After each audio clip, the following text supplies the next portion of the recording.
What's up, you guys? I don't know why I do this every single time. What's up? It's definitely gonna be more much YouTubers. Yeah. Hey, guys. What's up with y'all? My name is Antoinette. At iLoveAntoinette on either social media platform you follow, Instagram, Twitter, TikTok, whatever you on, I'm on there as iLoveAntoinette. And I want to welcome you. Ugh. I want to welcome you into an episode of What's Up with Your Friend. This is my podcast, my show. Where I'll be talking about pretty much any and everything that I want. There is no real focus. I'm just here talking as if we're on the phone. But, all I want to be known is what's up with your friend. So, like a proper noun, a friend is a person, place, or thing, and that's what it's going to stand for on this show. So, without further ado, let's get started. Today's Wednesday. I've had a week so far. I really don't know what my week has been consisting of, honestly, to be quite vulnerable. But today is an off day for me. I just moved to Atlanta about a year ago, as some of you may know if you follow me on social media. And I manage a body contouring spa at I don't know where I work. At Betty Body Spa in Atlanta, Georgia, College Park. Shout out to the girls, the home team, you know what I'm saying? But, man, these girls be wanting their bodies done, okay? And I just be getting stressed out and so tired, but it's all in a day's work. So let us get into it. What's been going on this week? So, did you guys watch Usher's Tiny Desk? If you haven't, you absolutely have to go to NPR Music's YouTube page or wherever you can find the clips, honestly. Usher did a Tiny Desk, and if you're not familiar with Tiny Desk, NPR Music, they bring artists in all the time to do basically just acoustic live performances, of their songs, their best songs. It can be new artists, seasoned artists, legendary artists, in between artists, but your favorite artist might be on Tiny Desk. So Usher absolutely did his shit. Like, when I tell y'all, this man does not age a day. Ever since 8701 came out, My Way, any of those early albums, he sound the exact same. Like, of course, like, his voice is seasoned and has been maturing over the years, but literally, Usher sounds just like he did in 1999 as he does in 2022, which is very scary because people ain't doing it like that. I'm sure you've seen a lot of people, trying to get back. And recently, too, because of that verses with, like, Ray J, Bobby Valentino. Who else was there? Omarion, Sammy. Everybody was cutting up on that stage. And you're like, what happened to Mr. Sammy? Your voice is this little when you was little. And now, I don't know. I mean, I didn't really watch the whole thing, but from the clips that I did see, it was a mess. So I'm glad we got to see Usher's Tiny Desk, just because it really does show you, like, as a true artist, someone who's been in the industry for decades at this point, like, has been doing this since he was a kid. That's how you really decipher who is a true artist and who has some longevity. If you can go in there, do different arrangements of the songs, sing them as if, you was in that booth on your last dime, okay? Usher didn't give us a little baby, okay? He really went in that motherfucker and started singing his ass off. So, big ups to Usher. I'm sure that you guys have been seeing everything that's been coming from that Tiny Desk. Watch this. I can't get enough of him. Mostly just because Usher's fine as hell. Like, that's another thing that I like, the entire time I was watching it, I was cheesing. My cousin were just cheesing just because his teeth are so white. His smile is so beautiful. His eyes are so just sweet. Like, Usher. Usher. Now, I don't know what he got going on in his personal life. I went on his Instagram and I was like, what you doing? But I do know, doesn't he have a residency in, I think, Las Vegas? I think it's Las Vegas. I don't know. I wonder what other artists are going to have a residency. But the whole, performance is really good because you really don't even hear too much about Usher. Usher's one of those celebrities that is kind of like a now you see me, now you don't. At least to me, because I don't really hear much about Usher. I mean, he did have something going on. We had those Usher bucks in the strip club, and they weren't real money. It was just like printed money with his face on it. Very crazy. But, he's along that category of artists like a Beyonce, in his own respect, because, they used to be wife and husband back in the early 2000s. But he's one of those artists that, like, unless he really has something going on, he's not in the spotlight for any stupid stuff. He's not always just, like, doing really mediocre gimmicks just to keep his name up. Because, I mean, it is difficult to, you know, maintain a celebrity status, maintain a popping career for decades that span across different genres of music. Like, he was in his pop bag with, what song is that? Tonight the DJ Got Me Falling in Love.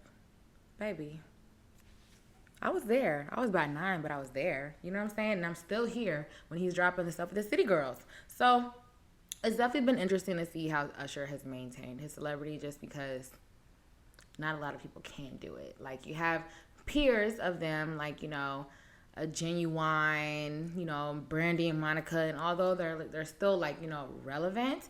Well, I'm not going to talk too much about Brandy and Monica, because each of them ladies are doing something very different. Monica's Instagram be popping. She be holding her people down, okay?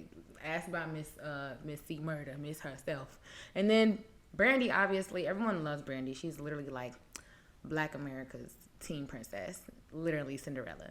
But it's not easy to maintain, you know, status and be respected and still be well received almost like 30 years into your career. And people just ain't doing it like that. And unfortunately to say, not many of the new artists can go in a tiny desk and command an office of 14 like he did, and made me feel like I was in that room myself, okay?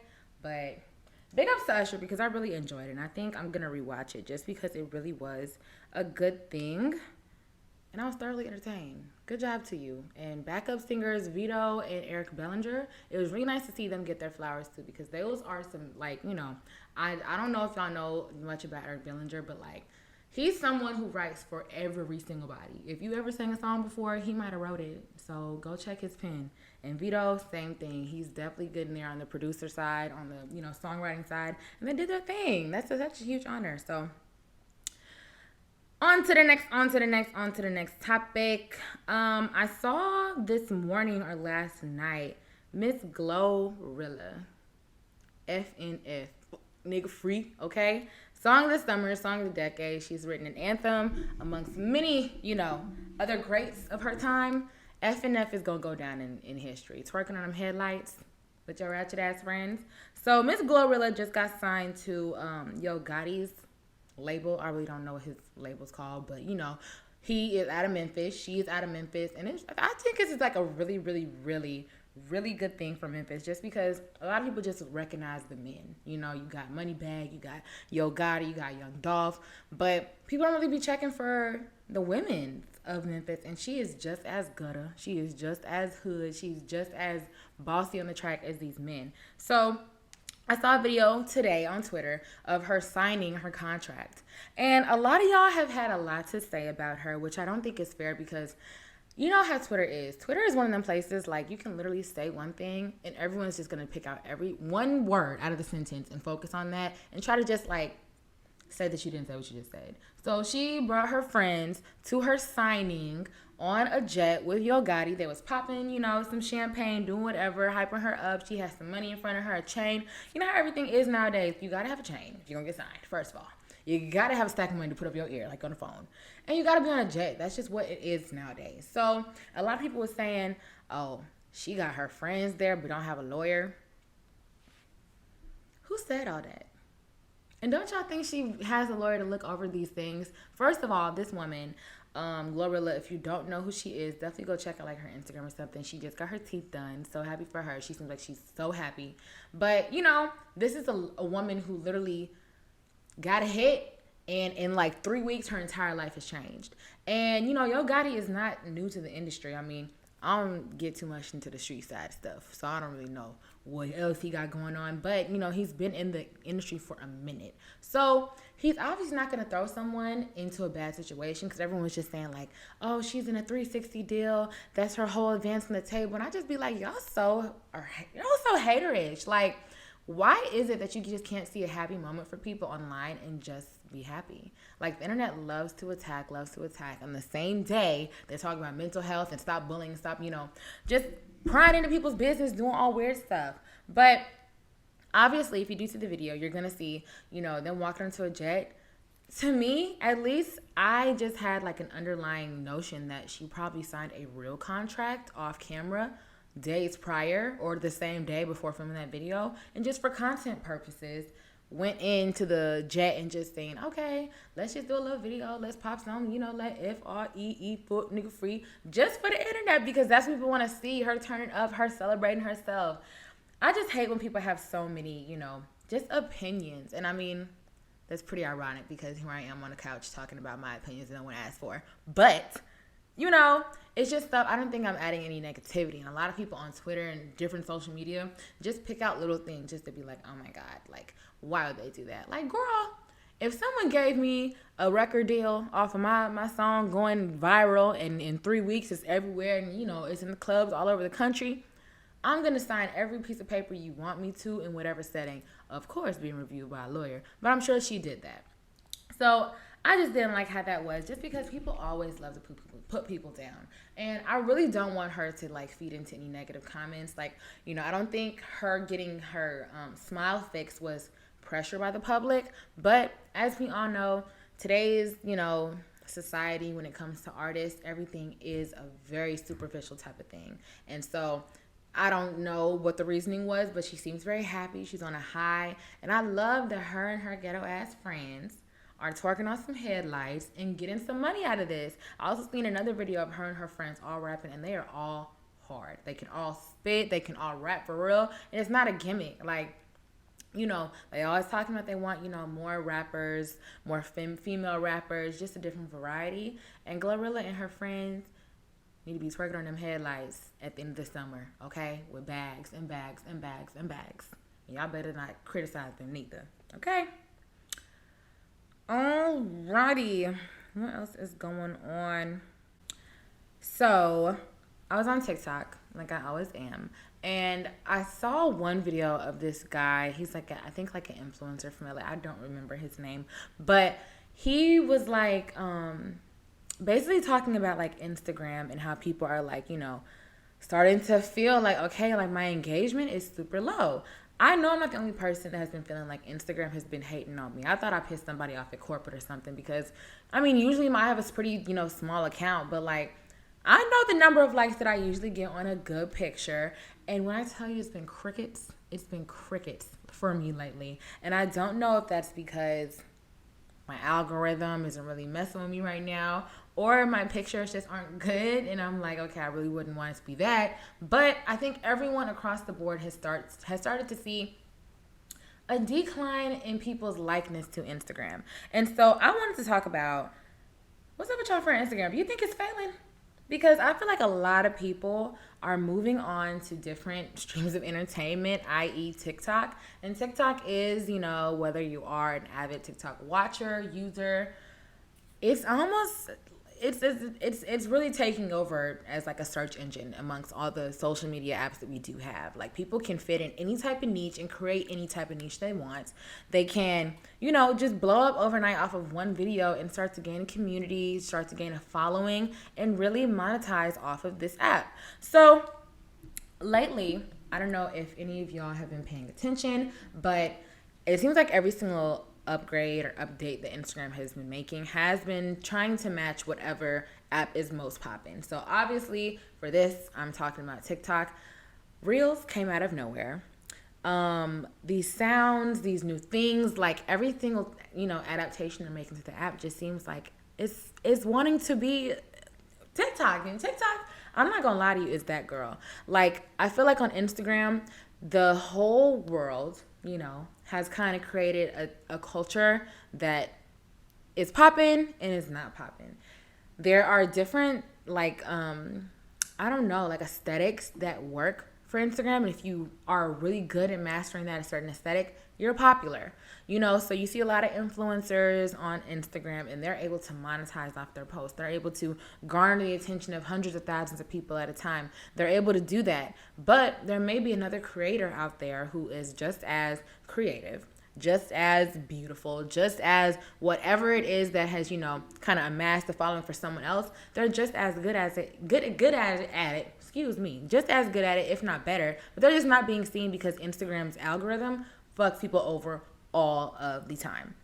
So it just feels like I feel like everyone on Instagram is kind of over it because for me, I see, a lot of people have kind of been stuck at a certain follower count. Like on Instagram, that does matter if you're, trying to get paid sponsorships, if you're trying to work with specific brands, they do look at your following, but most of all, they look at your engagement. And I feel like Instagram right now is just messing with people's engagement. I have several friends who are business owners, and they've been complaining to me about it, and I'm just like, right now, I don't monetize anything on social media. I don't get monetized for anything. But if I do want to start a business, that does come into play. My friend specifically who owns a business, she really, really, really, prioritizes her demographic, which is going to be young women, black women, maybe around the ages of 18 to whatever. But no one's seeing her post, and she makes really high quality advertisements. She puts a lot of work and effort into her campaign, and it just seems like she's not getting the eyes on it that she deserves, especially after putting up so much work and effort into making these things and putting them out and being consistent. And I feel like everyone's going to eventually go over to TikTok because on TikTok, their algorithm, there's not really a trick to it. Of course, people have been saying like you got to post like 2 or 3 videos a day to really kind of beat the algorithm, but there's just so many more chances of you going viral. You have sounds that will boost your account or boost your video to however many thousands of views. You just have a lucky time of the day when you post maybe and you get into the For You page and something you say goes viral. Or it's just the sheer fact that like on TikTok, people are more vulnerable. People are more honest. Like on Instagram, you got to be dolled up, babe. Like I'm so sorry. It's the gala girl on Instagram. On TikTok, you can roll up out of bed, have a booger hanging out. You got the same clothes on from last Tuesday, and no one's going to say anything. People are going to be like, I love the authenticity. Keep it up. You're doing amazing, sweetie. Whereas on Instagram, people will throw tomatoes literally at you, and you will never, ever be able to post again. So I just think it's interesting because, as a mini content creator, I do see, when I do post on TikTok, I get the engagement that I'm looking for on Instagram, even though I have more followers on Instagram than I do on TikTok. So I think that's just honestly where the world is. I feel like we as a society are kind of over mediocre stuff, and we're really starting to see through a lot of things. So let me know how you guys feel about that, and you can hit me on Instagram. You can comment underneath this video, whatever you want to do, and let me know what you think about anything. I want to know what you thought about Usher's Tiny Desk, what you feel about Glorilla signing. You think people are being too tough on her? And what's up with your friend Instagram? Because I think she's out the back door in a couple of years. I don't think she's going to be here by 2023, as popping as she is. And I think TikTok is really the wave. So thank you guys so much for tuning into this episode. And I hope to see you soon. Follow me on all social medias at iLoveAntoinette. And I will see you next time.